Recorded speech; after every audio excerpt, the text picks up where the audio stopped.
Alors, donc on va voir ce que c'est qu'une loi uniforme sur un intervalle AB. Donc, si je prends un intervalle AB, une loi uniforme, ça veut dire que tous les nombres de l'intervalle ont la même probabilité d'arriver. Tous les nombres de l'intervalle ont la même probabilité d'être tirés. Par exemple, si c'est un tirage aléatoire. Donc la fonction densité ici, c'est une fonction constante. Alors, elle est constante et l'aire de la fonction densité, ça doit valoir 1. L'aire sous la courbe ici doit valoir 1.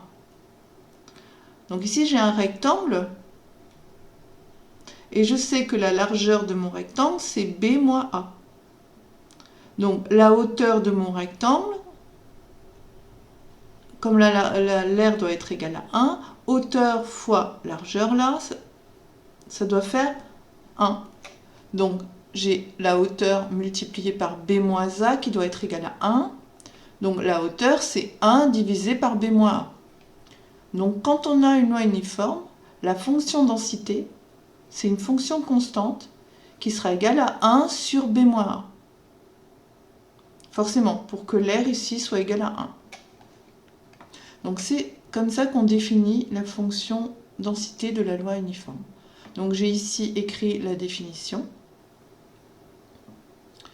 Soit A et B2 réels tels que A soit plus petit que B. Dire que X suit la loi uniforme sur l'intervalle AB signifie que la densité de probabilité est une fonction constante sur l'intervalle AB.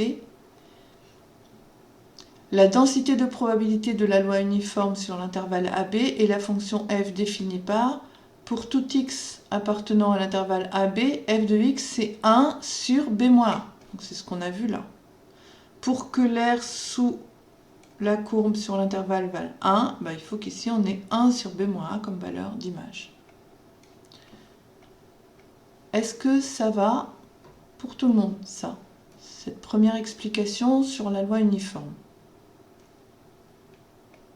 Bon, s'il n'y a pas de questions, je continue. Alors, je prends un petit exemple. Vous savez que sur votre calculatrice, sur les calculatrices Casio, on a une touche random, même sur toutes les calculatrices, qui nous donne un nombre au hasard entre 0 et 1. Bon, si je prends ce nombre, cette variable, ça suit une loi uniforme sur l'intervalle 0,1. Et la fonction densité, ce sera 1. C'est-à-dire qu'on pourra prendre tous les nombres, on aura la même probabilité d'obtenir n'importe quel nombre entre 0 et 1. On verra des exemples type bac après. Donc ça, c'est la fonction densité de probabilité associée à une loi uniforme. Maintenant, on va voir comment calculer une probabilité.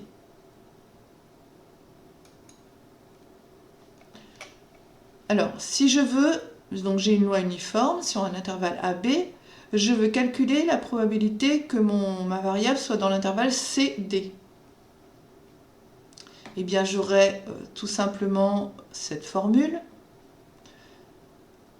Pour tout intervalle CD inclus dans l'intervalle AB, la probabilité que x soit entre C et D, qui peut s'écrire de deux façons, soit x appartient à l'intervalle CD, soit x entre C et D, eh bien ce sera égal à D moins C sur B moins A. Alors, pourquoi c'est ça? Je vous réexplique ici. C'est l'aire qui correspond à l'aire de ce rectangle vert. Eh bien, l'aire de ce rectangle vert, c'est D moins C, la largeur ici du rectangle, multiplié par la hauteur, qui est 1 sur B moins A.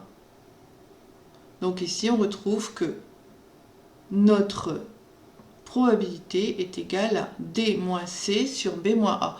Vous n'avez pas besoin de faire le dessin chaque fois, vous pourrez appliquer directement la formule quand on a une loi uniforme.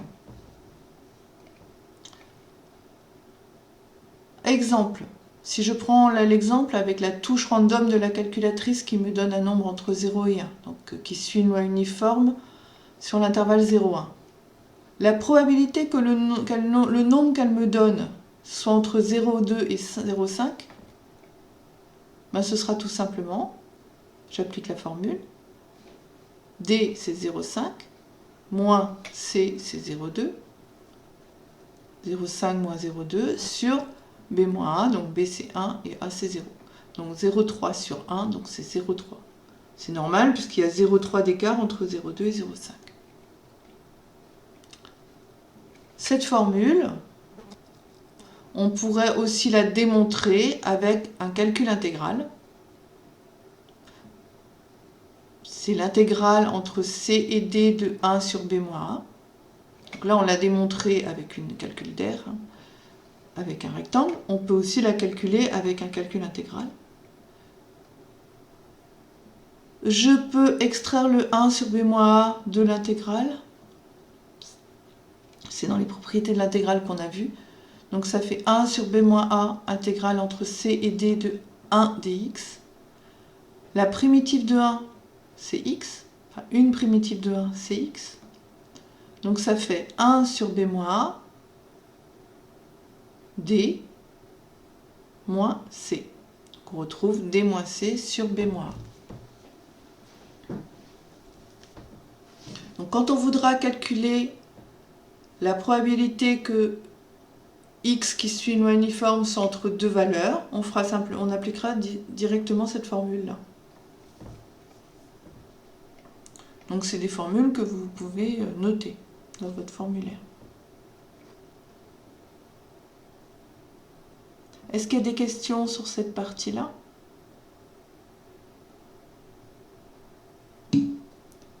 Ok. Alors, s'il n'y a pas de questions, je continue.